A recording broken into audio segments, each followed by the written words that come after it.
Hello and welcome back to All Things Money. I'm your host for the show, David Blain.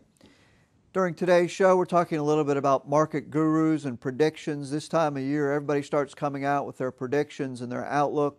And as I mentioned in the first two segments, we'll probably come out with our 2012 outlook soon. But when you listen to it, we want you to listen to it and not blindly follow it throughout the year, but you've got to be willing to adapt as you go through the year. It's my contention, although we don't have a wide following, say a Kramer, but no one knows what the future holds. But you've got to have some sort of a baseline. You think that it's going to be the economy is going to grow. You think inflation is going to be high, low, things like that. So when it doesn't happen according to your expectations, you can move off of that route. It's just like if you're traveling, from here to Florida, say, for Christmas, you're going to Disney World. And you map out this plan and you say, well, I'm going to get on 70 and I'm going to go to 95 and I'm going to drive south on 95. Well, that's a great plan and that looks like a good way to go. Well, if you get down, in the middle of Georgia or something and there's construction or a bridge collapsed or something like that, it's different. And you can't keep trying to go down 95 south to Florida. You're going to have to take some sort of detour to get to where you want to go. The same thing with investing is it's good to have an outlook. It's good to have some sort of roadmap of where you're heading, what types of investments, if you think different types of investments are going to be highly volatile or they're going to pay nice income. You've got to have some sort of outlook. It's just we don't want you to lock into that and not be flexible throughout the year. So we're talking a little bit about this CXO advisory group that has studied some gurus, and I was wrapping up last segment talking about the stock market is what we would call a complex adaptive system. And I've used this analogy before with the weather. So the weatherman gets on the TV and says, well, tomorrow it's going to be, cloudy and rainy, a high of 50. And then you wake up tomorrow and it's 75 and sunny. Well, the fact that he made that prediction the night before on the 11 o'clock news has no effect whatsoever on what the weather ultimately was. That it was going to be sunny and warm, it's just all the prediction models were wrong. And every weatherman in the country predicting rain and 50 cannot change the fact that the next day is going to be what the next day is.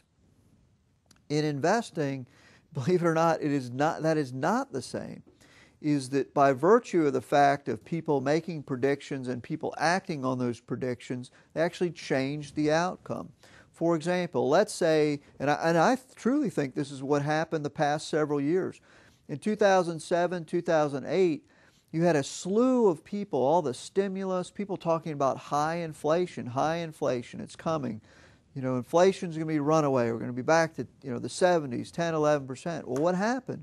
We actually had deflation. People say, well, what happened?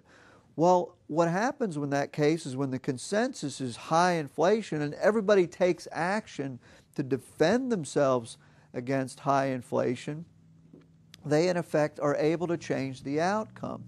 The same thing with a stock. If this stock is predicted to go up, it's the next greatest thing, and too many people pile into that stock and they drive the price up too high, well, it can actually lead it to going down. And so the markets are this complex adaptive system, and so too many people following the same consensus actually change the outcome. We see this. There's a money manager by the name of Ken Fisher Investments, and he's been around for a long time, and some of his stuff is good, some of them bad. Like everybody else, he doesn't always have the right answer. But one of the things that fascinates me that he did a long time ago was he takes all the year-end predictions that these prognosticators have and these gurus, and he puts them on a chart.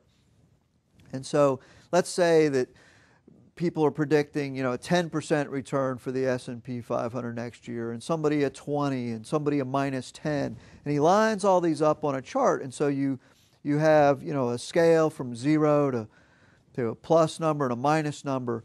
And he waits until everybody else makes their predictions, and then he makes his prediction for the following year. And the way he does it is he looks for a place where nobody else predicted. So for example, let's say most people are predicting between plus 5 and plus 10, and there's a few people that are, minus 10 and minus 20. Well, he looks for that gap where nobody is predicting, and that's what he predicts. And you know, it could be luck or whatever, but typically what happens is the actual return the following year is at the place where the fewest people thought it was going to be. So it's quite interesting when you look at that stuff. So just be careful year end, all the predictions. We'll get into our outlook, and as we go through our outlook over the next several weeks, we'll talk about, you know, remind you that these are sort of a baseline that you want to judge how the year is going by, not as an ultimate gospel of what exactly is going to happen. We've got a couple minutes left here. I want to touch base on a few changes coming in 2012, more generic. For example, number one, after several years, Social Security recipients will get a boost in payments for the first time since 2009, 3.6%, $43 more per typical retiree. The maximum Social Security tax will increase to $110,100. That's if you earn above that amount, there's no Social Security tax. Up to $100,100 is now taxed. That's up from $106,800. So that's a pretty good jump. It's going to be a small increase in Medicare Part B premiums. Will be $99.90 in 2012, up $350 from 2007. Slightly better Medicare Part D gap coverage. It begins when an enrollee spends $2,930 on drugs and lasts until it kicks in once they've spent $6,658 in medication. And don't ask me how they come up with these very precise, imprecise numbers. I'm always skeptical when I see a figure like $6,658 is when the catastrophic Medicare Part D kicks in. You just wonder how they come up with that number. I don't know. Anyway, the contribution limit for 401ks, 403bs, and the thrift savings goes up to $17,000 next year. And the catch-up contribution for those over age 50 stays at $5,500. The IRA income limits remain at $5,000 in 2012 and $6,000 for those age 50 and older. And it's a shame that they don't raise that. That's a place where a lot of people are able to save. So those are just a few things that are changing in 2012.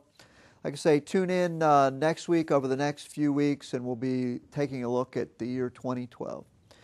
Well, that's all the time we have for All Things Money. I'm your host, David Blain. We hope to see you again next week. The proceeding was a paid program. The opinions expressed are not necessarily those of WNBU and Inner Banks Media.